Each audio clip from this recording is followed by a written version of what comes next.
Welcome to King of Catan episode 12. This is the second part of the grand finals for season 2 for King of Catan, which is played on Catan Universe. It's between Nuke X and Mpiccolo, Kinsey and myself.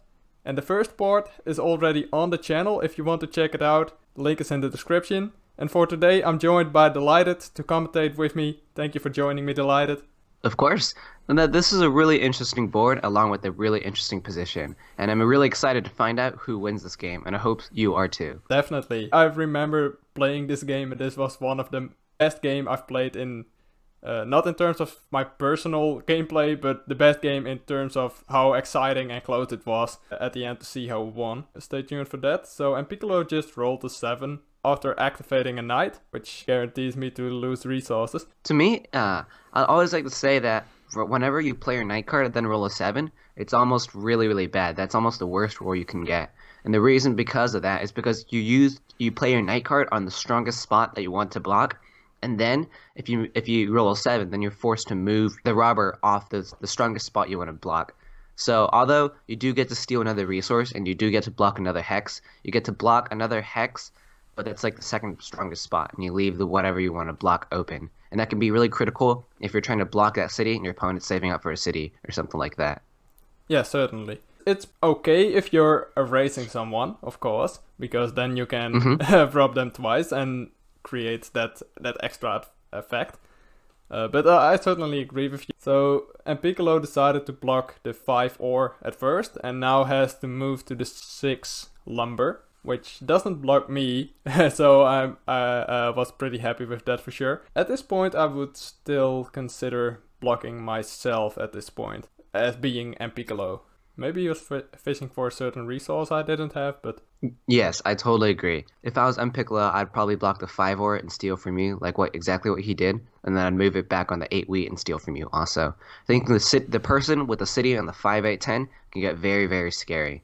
And I think that Mpiccolo has a pretty strong lock on largest army, and the only thing he has to do to secure this game is to just take down who's in the strongest position right now, and that's you. Yeah, certainly. I think Kinsey is still, well, everyone has still a case to win this game, because it's so really close. It really depends on details like when is the 7 rolled or which trade go down. Also how things will work out, because in what order and stuff like that. As we see the dice right here, it's really balanced, and that was something I really liked about this game, that we didn't have a final in which the 3 was rolled twice as much as the 8. Another thought I'd like to say is that you're right, that blue does get very scary once, but I like to argue that I don't think blue is scary yet. They do get very scary once they upgrade the settlement on the 9, 5, 10. That makes them infinitely stronger. But the issue is, in comparison, you already have your city in the 5, 8, 10, and that's very strong. That 5, 8, 10 is very strong because it can get you your city on the 6 through 11 and really allow you to accelerate, while Kinsey first still has to get their city on the 9, 5, 10. So that's why I think you're in a much stronger position, and that's why I think, as Mpiccolo, I'd be robbing from you to try to take down the current leader. Yeah, I agree with that. Why do you value the city right now more than the sheep port? For example, I don't have a port yet, and Kinsey does have a port. I think it's the fact that you can still build to the wheat port, and you still have a city up. And just having your city up right now, especially on a spot that's on the 5, 8, 10 and not being blocked, it just allows you to get another city super quickly. And since you're on all 4 resources except for sheep, if you can just get 1 sheep, you can get access to ports. You have multiple spots for ports. You have the wheat port, you have the wood port, or you can even build 1 more road and get to the 9, 10 and have all 5 resources. So it's the fact that you already have a city and that you're really flexible. You have options. We just saw Nuke X use his knight, and he decided to block the 6 wheat. I personally think it's a pretty good block. It's between the 6 wheat or going all in to make it as difficult as possible for Mpiccolo, and I think this 6 wheat block does a great job for that, and you're also making it a bit more difficult for myself. Mpiccolo decided to secure a road right here. What do you think of securing road this early for Mpiccolo? Although I think it's nice, it's also a little bit too aggressive. I think as Mpiccolo, if I had a second knight card, or if I had a third knight card and had a victory point down, then I would not mind doing it because you're setting yourself up for the win, right? We don't know what Mpiccolo's development card is right now, but he clearly did not play the knight. So if that is a victory point, that puts him at 7 points, and he takes Road, that puts him at 9 points. But the issue is now, like, you are at 10 cards, and everyone's going to make sure that someone takes Road, and Mpiccolo cannot end the game. And that allows you to have a heated focus for a little bit, and it can really allow you to have the game like taken away from you.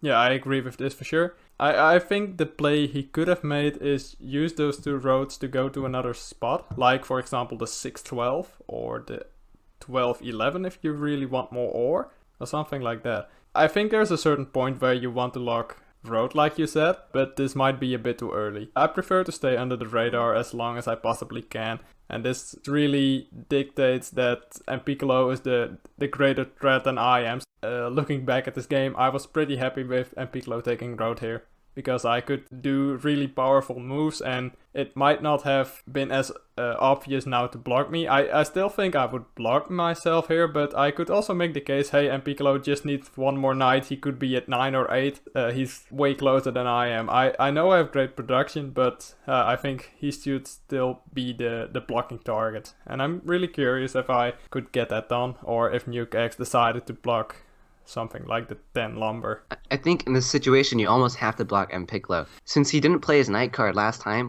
when it was on his critical 6 wheat, that tells us a lot of the critical information being that it's not a knight card. And so we can relatively assume that it's a victory point, and that puts him at 7 points, and he just needs one more knight card to put him at 9 points, which can get him really, really scary. So yes, I totally agree. What are your thoughts on what is the strongest resource in the game? To me, I like to say that wheat is a universal donor resource, as in everyone needs it.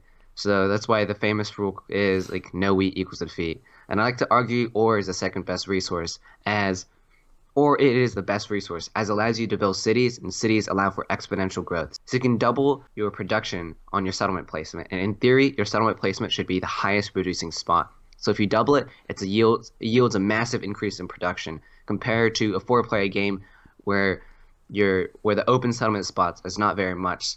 It's usually like 5 to 7 pips. But if you double your own production on your initial settlement placement, it increases it by like 10 or 11 or however much your settlement placement is. And that's why having strong ore and wheat is so vital. And the competitive scene knows this. Exactly. And that's why also we gave a lot of reasons last time why the 8-5-10 was the strongest pick on this board. And that's also a reason for that, because it combines the great wheat and the great ore. And Nuke X decided to block Mpiccolo here, and he did so on the 10 ore. So also recognizing that Kinsey is still in the game, but I think the main priority here is to block Mpiccolo. I was quite happy with this block, of course, because it wasn't on my 10 lumber. Maybe the 4 sheep should have been a block, or the 11 ore. Okay, Mpiccolo rolled the lucky 7 and got it on the 5 ore. And the lucky 7 means when you're blocked and you're out of knights, which he probably is. I find it quite debatable, to be honest, whether wheat or ore is the strongest resource. Yes, I think both of them they're both of them, like, they both complement each other, and they're both very, very important. And the thing is, if you don't have any wheat, then your ore becomes completely useless. And if you don't have any ore, well, your wheat's still useful, which is why I like to argue wheat's more important than ore. But both of them are still very important. Okay, my argument for ore being more relevant, I'm not saying if I think they're kind of on the same level, but if I would say that ore is more relevant, then I'd point out to the fact there's only 3 ore spots at the map and 4 wheat spots. So that generally makes ore a bit more rare and a bit more important to settle on with your first settlement. I agree.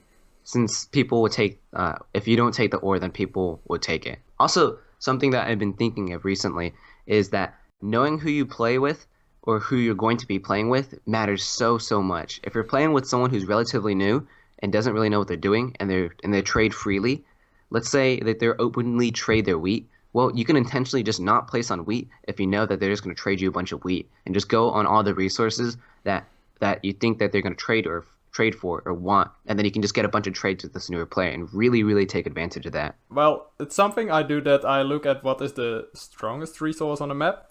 Like, for example, for this board, it could be sheep or lumber or whatever, and like not not build on that certain resource because you know players will trade it with you. And that's something I've learned from Prince Destern. Well, I found that to be really interesting. I also think that, especially if they're a more novice player, you can always be getting the better edge, the better side of the deal. And that's really, really important, since it'll mean that you're not giving them cities, you're not giving them development cards, you're just giving them whatever, since they're a more novice player. Just being able to do that, or just being able to look weak, like, listen, I have no wheat this game, it's so hard for me. But being able to get the trades, it makes you so much stronger, since, like, even though I have no wheat, I actually do, since I'm still getting it from somewhere. And that's why I think, like, the more you play this game, the more you realize that there's a lot of holes in these rules that are made up, like no wheat equals defeat.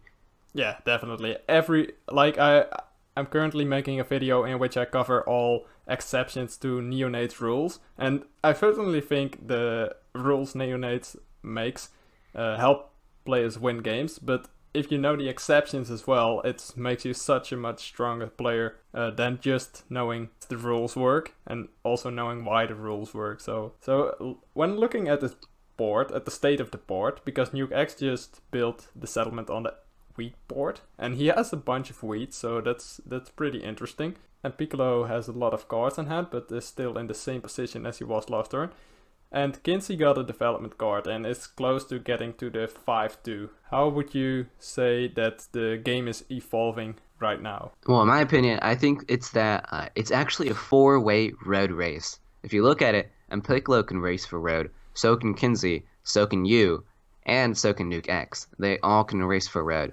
And it's pretty interesting to see who will lock up this win condition. Yes, definitely. And when I'm in a spot where many players are trying to get the longest road, I tend to not go for it, because when everything is doing it, you need so many roads to take it, and that generally it's not enough payout. You need to spend 14 resources for 2 victory points that don't produce resources back for you like settlements and cities do. So I generally don't go for road then. Nuke X just got a city on the 5-4-3. Do you agree with him building on the 5-4-3 over his other spots, like for example the 8-3 or the 4-9-2? I thought that was a great play. Upgrading the 5-4-3 is essential for Nuke X. Gets a little bit more wheat, and he needs the ore to go with his wheat probably. And also the sheep, certainly agree with that. Mpiccolo decided to block the 8 wheat. It's definitely if the 5 ore is blocked, then it goes to the 8 wheat probably. Yes, I would do that too in his spot. I like what you did. Yeah, but what's really strong for Mpiccolo in my opinion is that whenever he blocks something that's really of value. And what you mentioned last time, be unblockable.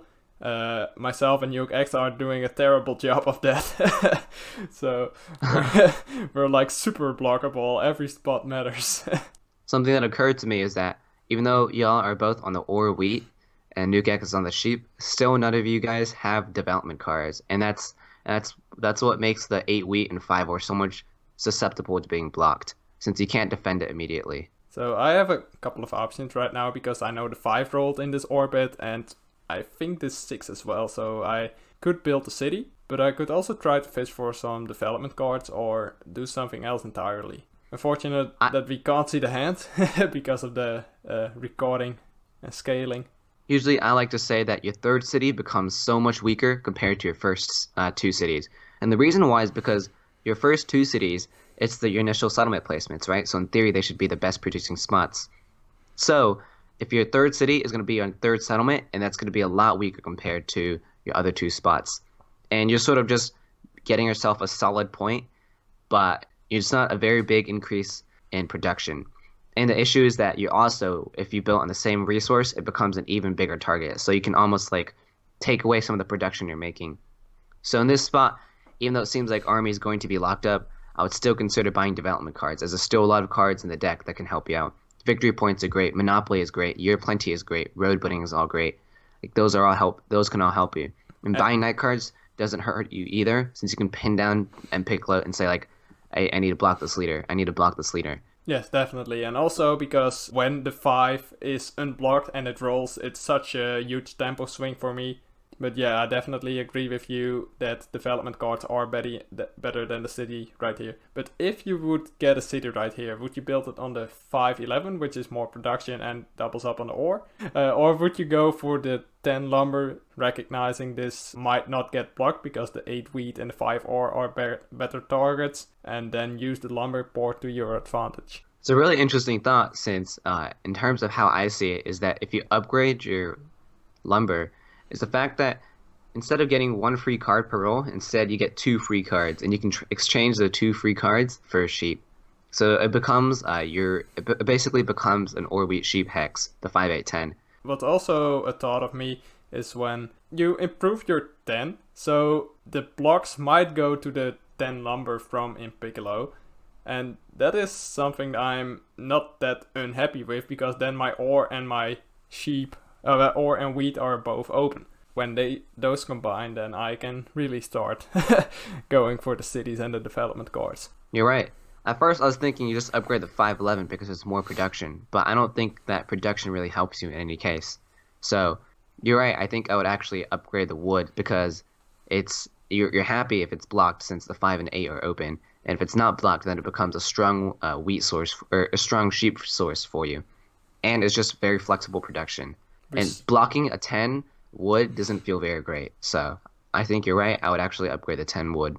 Ooh, it does look like I'm going to city up on the 511. Something entirely else. Mpiccolo has 2 development cards in hand. We know the first one wasn't a knight, probably, because he didn't unblock the critical 6 wheat. What cards do you think he has in his hand, or at least the first one?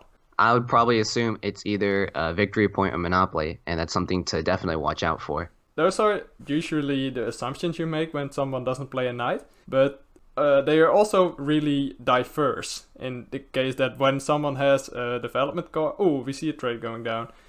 I was gonna say those, like the victory points means so much else than when someone plays a monopoly. Also, I saw the first being a Year of Plenty, second knight, and another knight. Wow, what a big turn. 3 development cards. That's exactly what you wanted. Yeah. It was a very, very strong turn by you. So I traded 1 sheep for a wheat and a lumber, I think, with Kinsey.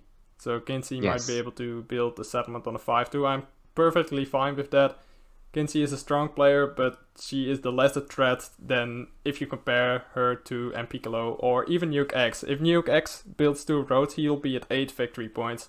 He is the road player, but also the road player with great ore gain and great wheat gain. So that's still pretty tricky. Something I was thinking of was that whenever someone is able to pull the victory points inside of a deck, what you want to do is you want to try to table talk other people to try to encourage them to pull victory points from the deck also, because you already know that you have them. So I was playing a game where this person, they got the 5th victory point that's inside the deck, and then they pretended it was like a knight card, and they're like, dang it. And then, well, me knowing that we were all at 9 points, I'm like, well, if he didn't get it based on how he reacted, well, I'm going to have fish for it. But it was just all a play since this person was disguising that, like, I actually got the 5th victory point. And now I want people just to dig inside the deck and get useless knights, since the largest army already has been taken. So it's actually pretty interesting with what you can do whenever just knowing how many victory points are there or gone. Yeah. So to note for the players who don't know all the cards in the development card deck, it's 5 victory points, 14 knights, 2 road buildings, 2 Year of Plenties, and 2 monopolies. Okay, Nuke X is trying to get bricks, and that makes sense with trying to take road before Mpiccolo can finish off the game. Like, we're probably afraid of the worst case scenario being a knight and a victory point in his hand. That would make him be able to go to 9 victory points on the following turn with 5 cards in hand. I think Nuke X gotta take road here. Yes. I think what he's doing is correct. He has to take road, otherwise Mpiccolo can get very scary. Yeah, and I'm trying to get the most out of this deal for sure. Yes. I've already proven I have at least 1 brick. Looking at my numbers, I've seen a 3 being rolled, so that means I probably have 2 brick in hand. Okay, 1 brick for ore. If the 3 rolled, that means he also has 3 wheat in hand, so he could trade the wheat for a lumber or for a brick if he needs that. So something that I like to also do when games happen is that If you're playing with a really disciplined player and you know that they're disciplined and they're willing to do anything to prolong the game, that's what I call a forced trade. Since in Nuke X's situation, if Mpiccolo had 10 cards or something, well, I would be very, very, very alarmed. And if I was in Nuke X's position, I would know I have to get longest road, no questions asked. And then if you're another player and you know that I'm going to take longest road or I have to, no matter what, well, you can really just demand all my cards because you know that I'm going to make the trade no matter what. Yeah. And because it's a forced trade, you can get really, really, really greedy. And it's really important to identify people who are disciplined, but who are inside that position and who knows they have to give up every single card for this trade to go through. Yeah, I think you are a great target for that. Yes, I know, since I was talking about myself. But there's a lot of situations where, like, I know I have to take longest road, otherwise this player will win. You know, I have to have, like, 3 woods, 3 bricks in hand by the end of the turn so I can take road back, otherwise this player will win. And if I have all these extra cards, I'm willing to get, like, traded away. Yeah, and I think a great way to recognize is that when, like you said yourself, like a couple of sentences ago, you have to win. And I agree, when you're playing the game, the goal is to win, so you're trying to maintain that goal. But at a certain point in the game, when I know I can't win, I go to like the C'est la vie mode. Yeah, just whatever, I don't trade. If I can still win, of course. When players can still win, and you can force them into trades, this is a really, really strong tactic indeed. I know I still have these 2 bricks in hand, so I'm probably hoping lumber comes to me, but I'm not sure. I could do 1 road and try to build a settlement on the 612, so now I have 5 brick in hand. Yeah, so you have 5 brick, and if that 10 hits, it allows you to do like a really quick burst move and connect your roads and build 1 more. And if you connect your roads and build one more, that allows you to have 1, 2, 3, 4, 5, 6, 7 roads. So you have to build actually 4 roads to take road in a quick burst move. And what also is kind of scary is that Nuke X just also got a development card in the turn he built the longest road. So he might be at 9 victory points right now. And Mpiccolo also got a development card. He could be at 7 right now. And Kinsey just played a night card and decided to block the 5 ore and robbing one of my bricks after she built the settlement on the 5-2. So a lot of stuff going on right here. And let's see how I decide to go. I am hovering over the 9 brick, which is kind of strange. I consider Nuke X as the biggest threat at this point, but he doesn't have any cards in his hand. And I can't block Nuke X and Mpiccolo at the same time. In this spot, I think is a really interesting spot.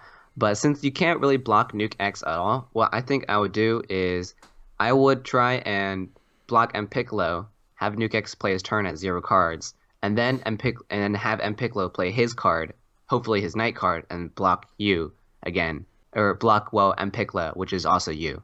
Yeah, and hope that Nuke X does have cards at that point in the game. Yes. So when Mpiccolo activates a knight, he will be at 6. If he has 2 more victory points, he will be at 8. And then he only needs 2 roads and he will win the game. So I think that is still a pretty strong argument to be made to still block Mpiccolo, even though Nuke X might be at 9 victory points right now. I'm also considering blocking myself at 8 wheat. What do you think of blocking yourself? When is the time to do it? I would say right now is not the time to block yourself. I don't think that makes very much sense, especially when Nuke X is at 0 cards. I think it makes sense to block yourself when first of all you have another hex open. So yes, so you have your wheat open.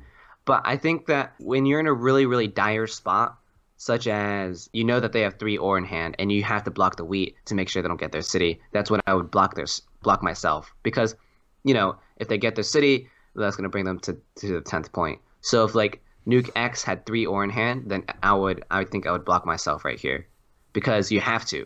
It's not a choice. If you let them get their city, that's the game. Yeah, and when it's the game, you can make the most fanciest play of the world, but then it's done. Indeed. Yeah, I completely agree with that. Are there situations before someone is at 9 or is threatening the win that you should do it as well? I think I would consider that if, let's say, I'm going against another ore wheat sheep player and I'm an ore wheat sheep player myself. Let's say I have 2 wheat spots open. But my opposing ore wheat sheep player is not only very, very ahead, they share the wheat spot with me. So I would actually block myself a lot, knowing that I have another strong wheat open and trying to take down that super strong ore wheat sheep player. Yeah, I think that's really interesting. Yeah, it also might be the case if there's 3 players on the same spot, then that could also be the case. I picked an ore from Mpiccolo, as we saw, and also rolled the 8. So got wheat in the game, but the 8 lumber from Mpiccolo was blocked. So Nuke X has 2 wheat right now, so Mpiccolo probably gonna get the knight next turn, and he will get a wheat. So then I'm going to assume he has ore and wheat in his hand. Interesting thing you could do is that you could have just decided to not play the knight card that turn and just play the You Have Plenty and get more knight cards. Or buy more development cards. That is an option. Yeah, that's definitely an option. In my case, the 5 ore was blocked. I don't see myself winning without the 5 ore being helpful to me. In Nuke X's spot right here, I would be, first of all, protesting heavily that, listen, I don't have a victory point. I don't have a victory point. And then the next thing I would be protesting is, I'll prove it by playing it soon. Okay, so yeah, Nuke X does play it. Yeah. And I think it's very, very important to do that because, you have to make sure, listen, I'm not a threat, y'all. I'm not a threat. And show it by playing your victory point. And now, Nuke X has gotten a lot less of the heat. And now everyone knows that his last 2 points are going to be very difficult for him to get. He has to get 2 cities, or he has to buy a victory point and then get a city. Yeah, I was relieved when he played this road building because that was the most useless card he could get. He does absolutely nothing for him outside of extending the road, so guaranteeing that Mpiccolo probably won't get it. That's just amazing for me, as we see that I can still out-resource him quite heavily. So let's see what Mpiccolo is going to do here. Is he going to play the knight? Maybe he has different options as well. It doesn't seem like he's going to knight, so that is a red flags alarm, however you want to call it, because that means he might have three victory points in his hand right now. Yes, for sure. When someone doesn't play the knight card and have 3 development cards on them, that is definitely 100% a red flag. And I would if I was at this table, I would call him out for it. I'd be like, listen, everyone. He's although he's only showing 4, he has victory points underneath there, and you clearly didn't play his knight, so he can still do the 2-point jump by taking largest army. That is a big monopoly. He got 5 cards from Nuke X, 2 from Kinsey, and I believe 4 from myself. So, holy cow. And he also has the 3-to-1 board, so that's crazy play. He can now get more development cards, guarantee himself the army. So he might be at 6 right now. If he can... he probably can't take road really effectively, especially with his 8 lumber being blocked and his 3 brick not being that relevant. That's the weak link in Mpiccolo's game right now. He doesn't have as much production as the other players do. And why that is important, every single turn we get more resources than he does, so we have more options and more plays we can make during the game. So Mpiccolo got 2 development cards.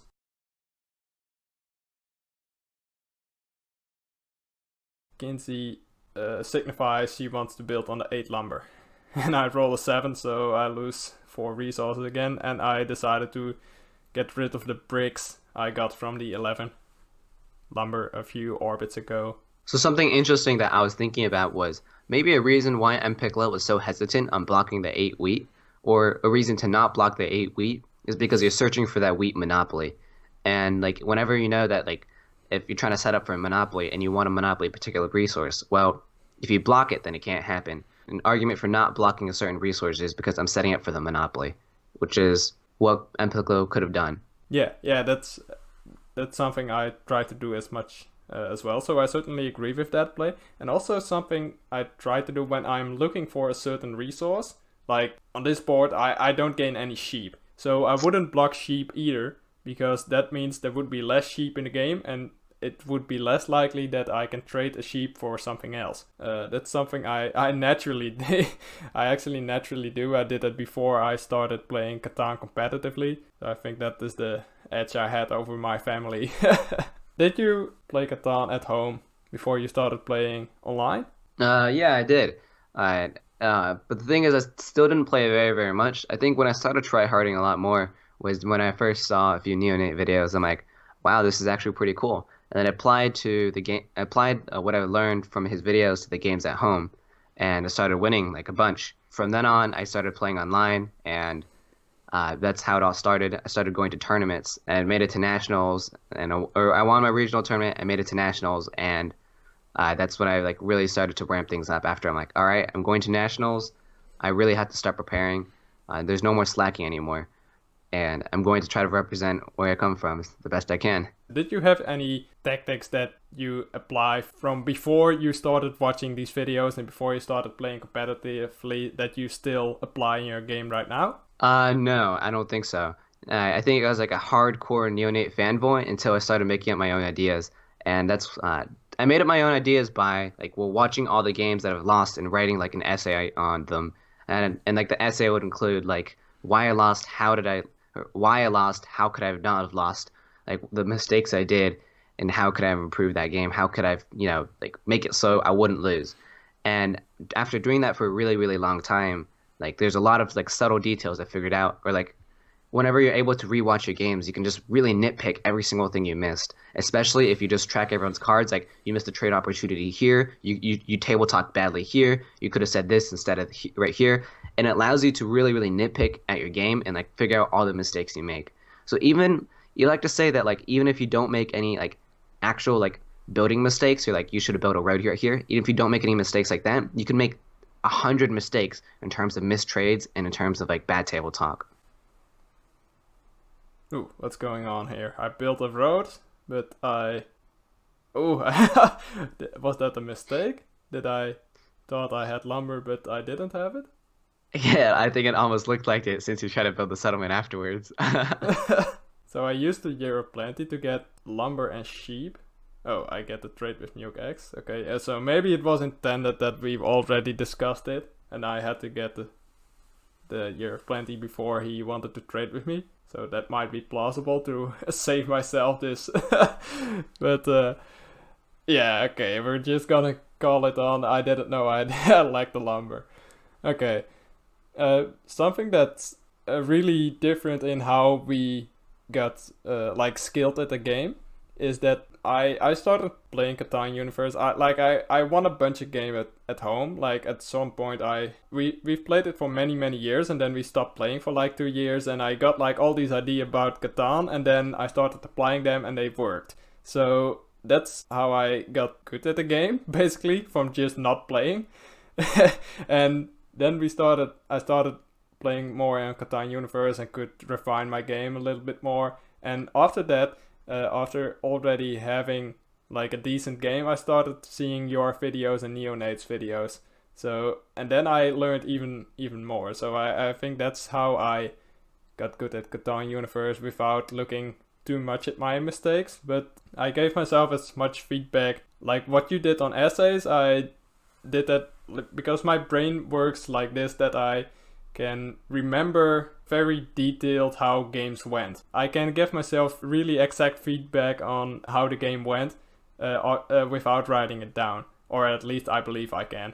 That's a really interesting difference between how we got skilled at the game, but that also proves there's multiple ways to getting at a certain level at the game. Of course. I think that what ultimately made me start wanting to make videos is the fact that like I wanted more to what was out there. I wanted to, be able to, I wanted these resources out there, but literally nothing good was out there besides Neonate's videos. Like I scoured the internet for anything, for any type of Catan resources. Like I try to read like the scientific articles about Catan.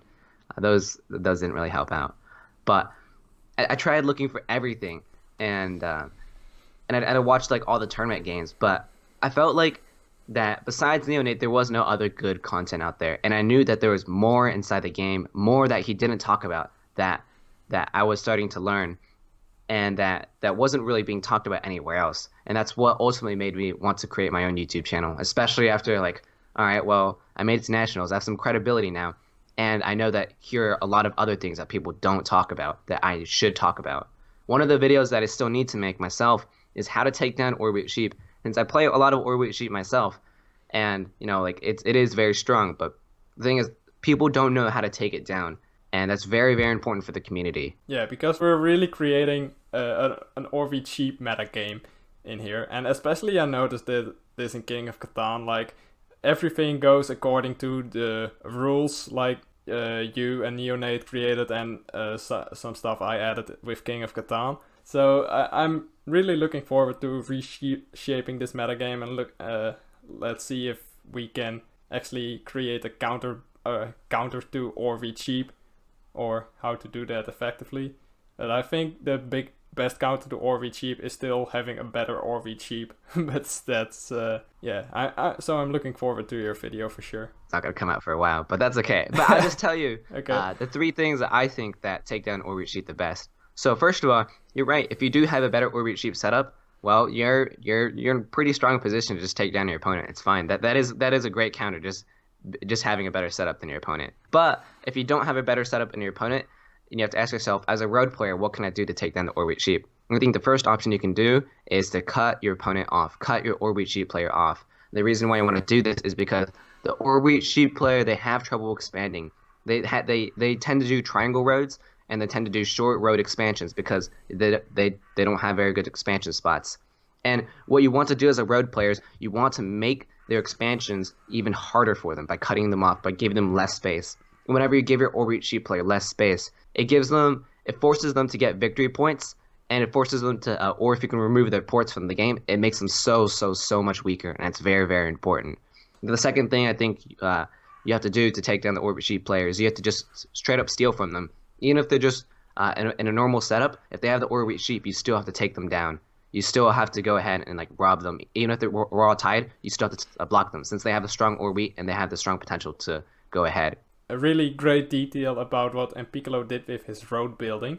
Like, he wanted to go to the 12-11 anyways, because that's the best spot he could build on besides maybe the 8 lumber, but he likes the 11-12 more, probably because you get some more ore with that, and he needs that for sure. What he did is that he didn't use one road to go to the 11-12 with his bottom road, but he used the 2 upper roads, and they don't show up as additional roads to his longest road. So he hides the fact that if he gets one more road, he'll have a +3 on his longest road, and that would tie his longest road with Nuke X longest road.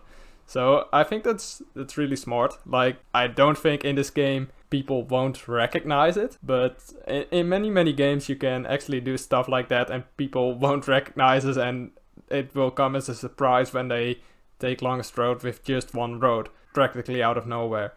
The second thing I wanted to discuss is me rolling a 7. I have the option to block the 8 lumber here, but I also have different options. Nuke X doesn't seem that much of a threat for the reasons we discussed last orbit. What do you think I should block in this case?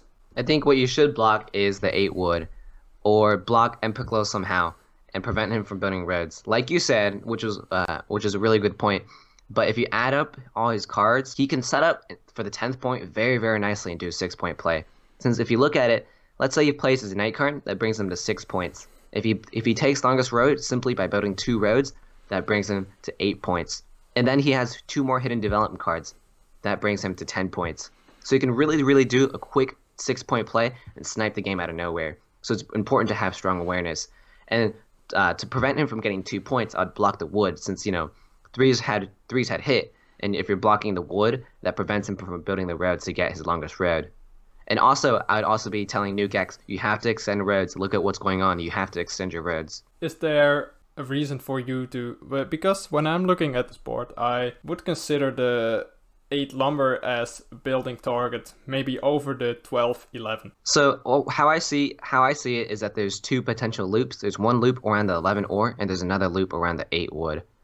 But the issue is that Kinsey right now is threatening to ruin the loop on the 8 wood. And you also have to keep in mind the max road length. Right now, Nuke X's max road length is 13 roads, since he can build 1 more road on the 8 wheat, then he can build 2 more roads in the 9-3 and the 10-3. So that his max road length is 13.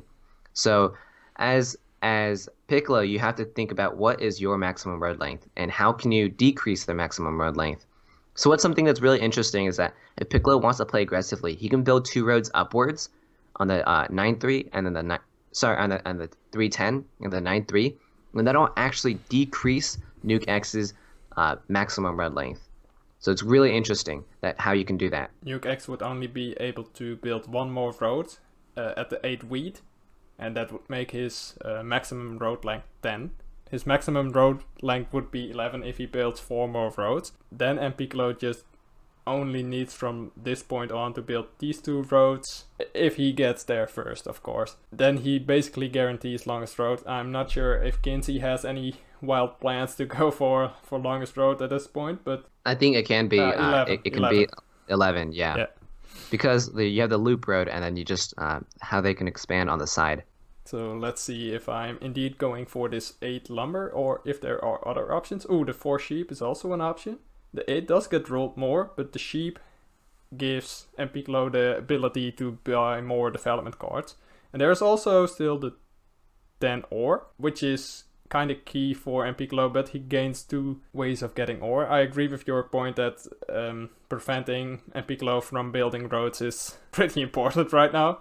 But also ore at this point in the game, with him not having a city up yet, is also important. So I decided to block the 4 sheep, and in hindsight I think I should have gone for the 8 lumber, and I got the ore from Mpiccolo. So let's see if I'm still able to make a play to get myself closer to either the longest road or something else, or maybe I could try to still snipe the army. If Mpiccolo has 3 victory points in hand right now, I might be able to take it. I know I still have a knight in hand, because when I got the 3 development cards, I got a Year of Plenty and 2 knights. So 1 more knight might make it so that I'm the player that can get it.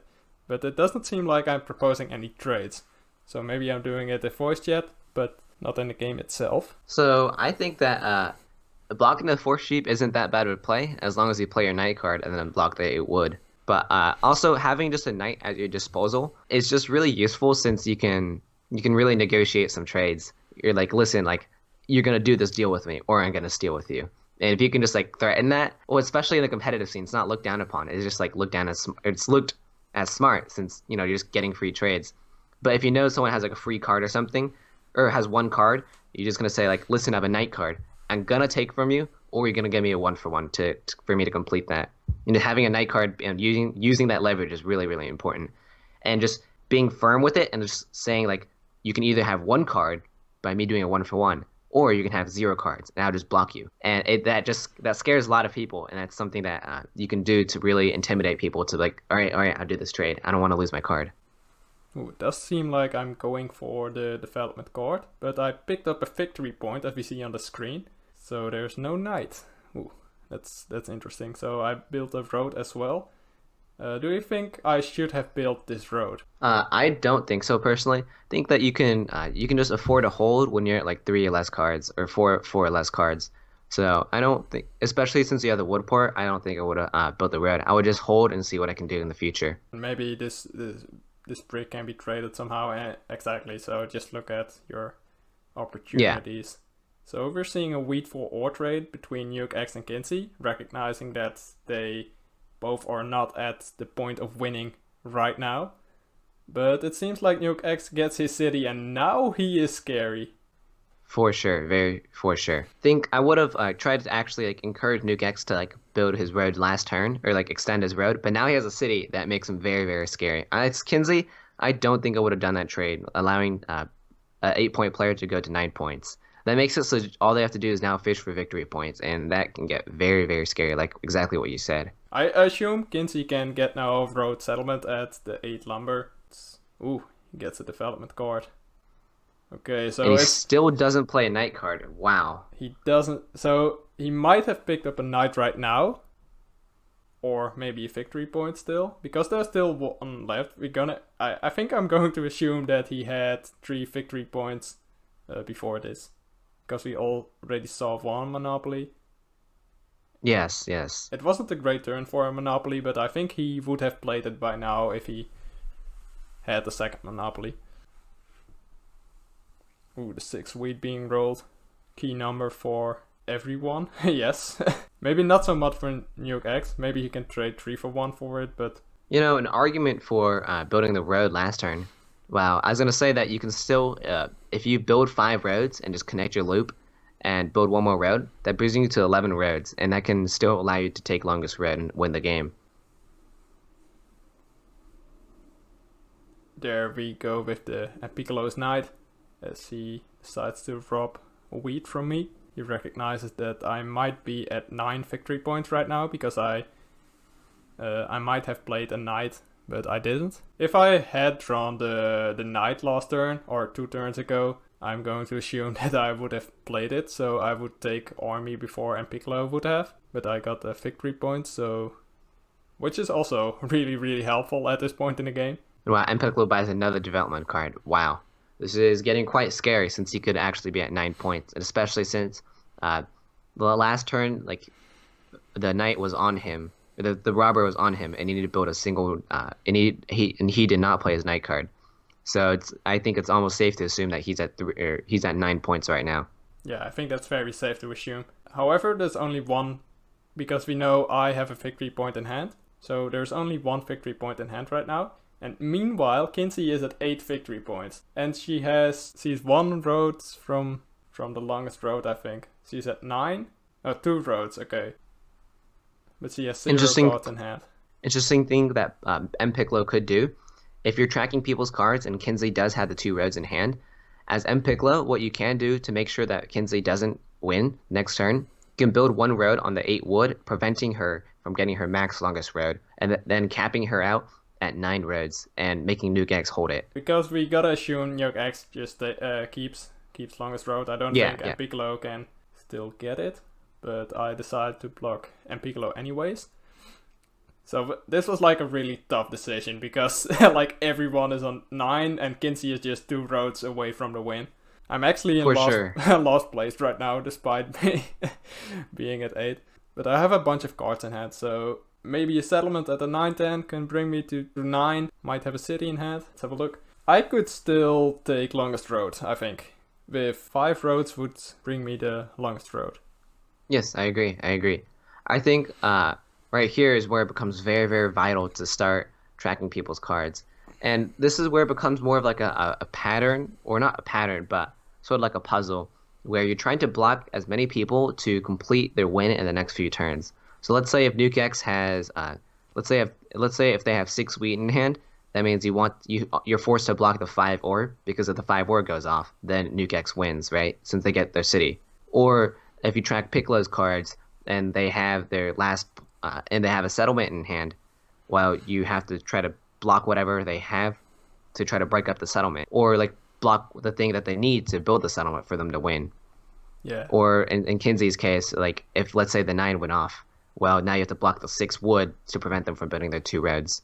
Okay, so I got the settlement down, and I still have 4 cards in hand. However, there's the 5 ore. Let's see if Nuke X has it. He has 2 ore in hand right now, so I also have 3 ore in hand. I know the 6 rolled as well, so I probably have the city in hand. He's trying to get weed. Game shows I have at least. I think I have a city in hand right now, so I would be at 10 next turn with my current hand. So the good news for you is that if Nuke X is actually asking for a trade, that means they don't have the win. Yeah. So that puts you in a really, really nice spot, since you have the win in your hand, but Nuke X doesn't. You just have to survive Piccolo's turn, and you also have to survive Kinsey's turn. There's still a victory point in the deck, and that is a possibility. Okay, so Nuke X guarantees himself longest road over Kinsey, so Kinsey is not that much of a threat anymore, or not at all, unless the 5 double rolls probably. So okay, she could like 5 and 10, maybe something like that can happen. It's really between Mpiccolo, Nuke X, and myself at the moment. And I think if Nuke X doesn't have it this turn, he's not going to win, because I have the city in my hand. This road does nothing. Maybe it can prevent me from getting longest road somehow, but if the 11 and the 10 start rolling before, for example. So let's see if Mpiccolo is going to do something. What would be his last? It's not a victory point, because then he would have won. We've seen 2 road buildings. We've seen 1 monopoly. We've seen 1 year of plenty, I think. Maybe 2. I've used 1. I think we've seen another. Okay, it's a knight. Yeah, I was thinking it's 1 knight card and 3 victory points. And I think he should be stealing from you. Yeah. Because you have a city in hand. Yeah. Yes, so that's really bad in the fact that you still have your city in hand. But this 3 puts you over 8 cards, so you can still get 7 out and to lose the game. Or, well, to not have the win on your hand. But we have to see if Mpiccolo now can build a settlement for the 10th point on the 12-11. Yeah, or, oh, he gets the development card. Oh, that's game. So he got the 4th victory point, or the 5th victory point in the deck. Wow, what a game. I think what he did was actually the correct play, since if he couldn't build a settlement, then he has to buy the victory point. And the reason why you have to buy that victory point in that situation is because you have the win in your hand.